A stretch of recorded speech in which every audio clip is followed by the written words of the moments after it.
Is This Guy Bothering You? By Katy Haye. Cheyn woke to pitch darkness, a fuzzy head, and the realisation that both wrists were bound above his head, which, inconsiderate. He shifted, expecting to find an exhausted lover slumbering against his chest, or stomach, or thigh. He didn't find a lolling body, but did uncover a couple of additional concerns. Number 1, his ankles were also restrained. Number 2, he wasn't sore in any of the places he ought to be if his night had ended with energetic and mutually enjoyable bed sport. And number 3, he was pretty sure he wasn't lying on a bed. Whatever was underneath him was too solid and unyielding. Altogether, whoever had brought him here had a shocking seduction technique, and he must have drunk far too much mead to have allowed the night to go as far as it had. Trying to piece the night together made the fog in his head thicken. He remembered a handsome face. He was pretty sure there had been dimples, which might explain his current situation. He'd always been a sucker for dimples, especially when paired with a cheeky smile, and he distinctly remembered a smile that hitched higher on one side than the other. He closed his eyes, although that didn't make a difference since the darkness was absolute, and listened. He was pretty sure he could hear breathing. Another prisoner? Was he a prisoner? Or his captor? Cheyn could wander forever, or he could find out. He cleared his throat. I'm aware I might not like the answer to this, but is someone here? You're awake at last! The voice set memories cascading through his mind. Several bottles of mead had been consumed during a wide-ranging conversation. The last topic he could remember was the dimpled, grinning man asking if he'd ever enjoyed the delights of a woman's body. Cheyn had matched his smile as he gave the time-honoured reply of, "Not a woman's body, no." That was code, wasn't it? It had always been code before. Now he was beginning to wonder. "We'll start now." The voice sounded a lot less seductive, which made sense since Cheyn was, like it or not, a done deal at this point. He tugged the bonds around his wrists and ankles, but nothing shifted. "I likewise acknowledge the danger in requesting clarity, but start what, exactly?" There was no answer to Cheyn's perfectly reasonable question. Instead, the snick of a match was followed by a flare of light that was startling against the darkness. Then his captor started to chant. Cheyn blinked and focused until he could make out a lit candle, twisting uncomfortably to do so. He couldn't make out what his abductor was saying. Had he been abducted? He very well might have agreed to go home with Dimples, but there was no way he'd agreed to this, and he was alarmed to acknowledge he didn't know what this was. "Did we set up a safe word? Because I want to use it." Dimples continued to chant, and from the sound of his voice he was moving. Cheyn twisted, which wasn't easy given his restraints, to find the man again, slightly above his head. Another flare of light and a second candle was lit. Cheyn's stomach sank. The sense of doom increased when Dimples paused for a third time and lit another candle a pace away from his shoulder. "I get the bad feeling you're planning to light 5 candles, he said. It was plenty loud enough for Dimples to hear, but he didn't reply, just continued chanting his spell. Was this guy walking around to make a pentacle, lighting candles while chanting a spell? With him in the middle of it. Shit. Cheyn was never being seduced by sexy dimples and a crooked grin ever again in his life. "This is not how the night was supposed to end." He continued the conversation with Dimples, although it was more of a monologue. "I thought you and I had an understanding, and partaking in satanic rituals was not part of that understanding." The final, yes, 5th, candle was lit. The room was now illuminated enough that Cheyn could see Dimples was wearing a hooded cloak. He was either cosplaying or he meant this for real. It was too much effort to go to for a practical joke on a complete stranger. "What are you planning to achieve with this?" Cheyn asked the question because if he was talking, he could keep away ideas of what might be happening. He was trying very hard not to speculate what a chanting man in a cowled cloak with pentacle candles and a bound victim might be hoping to gain. He twisted, trying to blow out the nearest candle in case that brought matters to a neat end. Despite wrenching his arm half out of its socket, the candle barely fluttered. Cheyn's dimpled captor stood just beyond his feet, raising his arms slowly heavenward as his chanting increased in volume. Cheyn's heart rate increased along with it. He told himself to relax.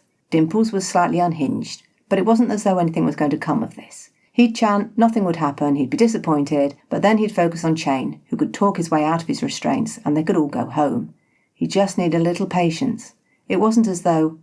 A flash, the scent of sulphur, and the air was sucked out of the room. Before Cheyn could panic, more than he already was. The air returned in a jagged rush, and a weight landed on Cheyn's thighs, startling the air out of his lungs with an oof. Blinking, he realised the weight was a man. Not a man, his brain screamed at him. A male with dark red skin and black eyes knelt on his thighs, arms braced either side of his chest, staring into his face. Short, rather sharp-looking horns poked through his dark hair. Cheyn's mouth dried while his insides turned liquid. How unfair that Dimples turned out to be competent in his horrible work. Was this a demon? Was a demon now sitting on his legs, staring at him like it wanted to eat him? Sometimes Cheyn hated his life. The demon, if it was a demon, he clung to the hope that perhaps he was wrong, and this was a very elaborate practical joke, with amazing costumes and makeup. The demon bared his teeth to reveal sharply pointed teeth. His eyes were fathomless pits, but a glow struck deep within them as he asked, "Did you summon me?" Something flicked behind the demon. A tail. It was a God's damned tail. Cheyn opened his mouth, but nothing came out. "I summoned you," Dimples declaimed from the other side of the circle. There really was no other way to describe how he was speaking. As though he were in front of an audience, rather than a bound chain and a demon. It really was a demon. Screw his life. The demon sat back and regarded Dimples. Cheyn admired the play of muscles as the creature shifted, because what the hell else could he do right now? "You did." Were Cheyn's ears deceiving him, or did the demon sound disparaging? Probably the man wasn't smiling, so his dimples and crooked grin weren't showing. They were, on reflection, his only appealing features. Cheyn craned to watch Dimples stretch his arms skywards again. "I have summoned you to be my slave. Take the soul of my sacrifice." He pointed right at Cheyn. "In exchange for a year of bonded service." "Hey, a year? In exchange for his soul? Wasn't it worth more than that?" Dimples ignored him. "With the power you grant me, I'll become ruler of this land." "Wait," Cheyn began. "Consume the boy and we'll write our pact in blood." "Hey, I'm 23. Maybe it wasn't the key point, but he wasn't a child. His indignation faded, and he realised the demon was watching him hungrily, his eyes glowing as his gaze darted over Cheyn's face. "I'm not a boy," he stated, because somehow it seemed important for the demon to know that. "He's a virgin, innocent and untouched," Dimples continued. "I'm nothing of the sort." Cheyn craned to scowl at the cowled face, telling wild lies about him. Dimples looked irritated at the interruption.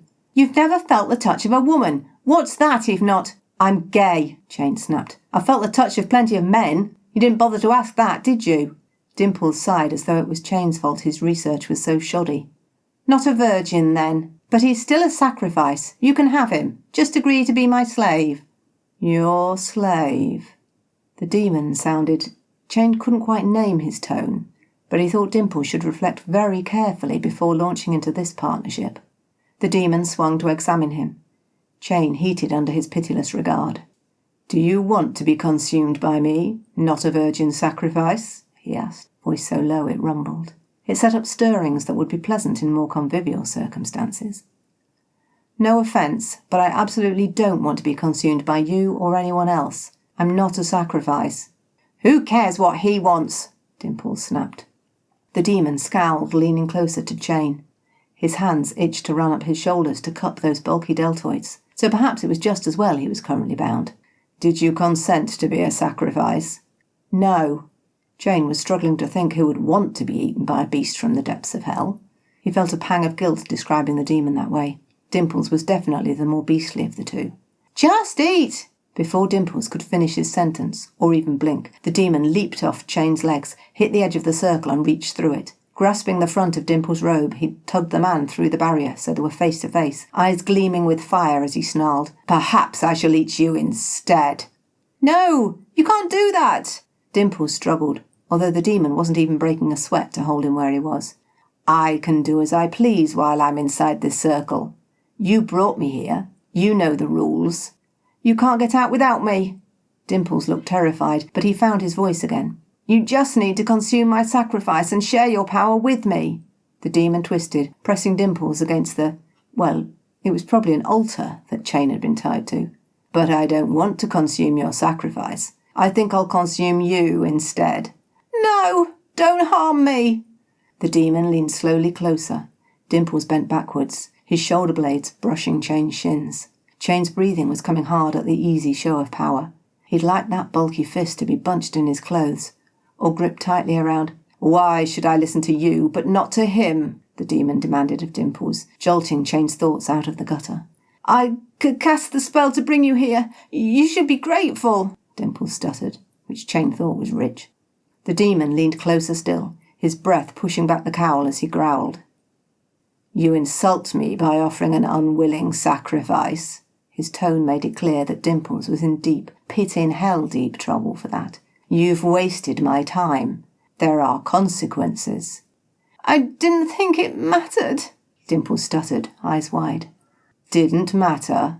The demon was incredulous now. "Do you have no concept of consent and the power it holds?" "You don't want him?" Both Dimples and the demon swung to look at Cheyn. The demon's eyes gleamed hellfire, while the corner of his mouth tilted up into a lopsided smile. Cheyn's heart beat harder for an entirely different reason. "Demon," he reminded himself. "I don't say I don't want him," the demon rumbled, "but I don't want him unwilling."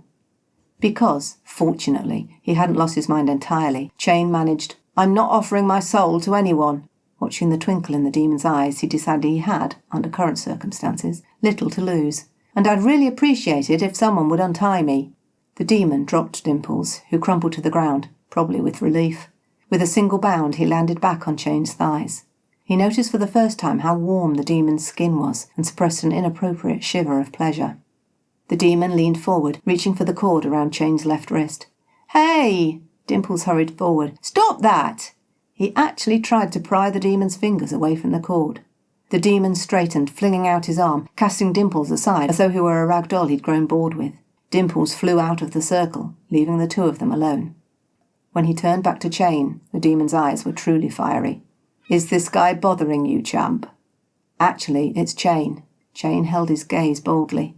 "And it looks like you've dealt with him. Thank you." The demon smiled, and God's help him, his mouth lifted higher one side than the other, and dimples sprang to life in those dark red cheeks. His wrists came free and he sat up. The demon was close, but Cheyn wouldn't mind it if he got even closer. He was probably insane to think that way, but the night had started so badly, he figured it could only improve. He took a deep breath and tried to hold the words back, but he wasn't that strong. "Look," he blurted, half his mind egging him on, the other watching in appalled dismay. The demon's brows lifted while his horns lowered, Cheyn heated in all the right places. "It seems a shame for you to have come all this way, only to leave empty-handed. So here's my suggestion. I'm not giving anyone my soul, but my heart's a bit more flexible." The demon's brows hitched further. His dimples deepened. "You're willing to give me your heart?" "Not give, but I'd be happy for you to borrow it for as long as we both agree, if that will let you stay a bit longer, and move further than this circle." The demon's eyes glowed and his smile deepened. A dimple appeared in his other cheek, and Cheyn shifted, leaning forward to hide what was going on in his pants. "Stay a bit longer and—" "You could wreak destruction," he suggested. "I heard demons like that." "You heard that, The demon's eyes were, he swore to God, twinkling. "What destruction did you have in mind?" The creature was categorically flirting with him. That gave him the strength to voice what he wanted. "I thought you might like to wreak destruction on my bed. With me in it, to be clear." "Your bed?" The demon looked past him to the hard stone altar he was still sitting on.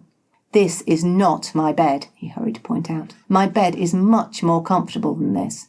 He locked eyes with glowing eyes. "It's big and soft, although it does have lots of places you can tie me up to." The demon slowly reached out his hand, broad red palm uppermost. "I would like to take you up on your offer to borrow your heart and wreak havoc in your bed for as long as we both choose. Do we have a deal?" Cheyn grinned and set his hand in the demon's. It was dry, hotter than his own, and his pulse sped at the thoughts of what the rest of his body might feel like. "Yes, we have a deal." That was Is This Guy Bothering You by Katy Haye. Thanks for listening.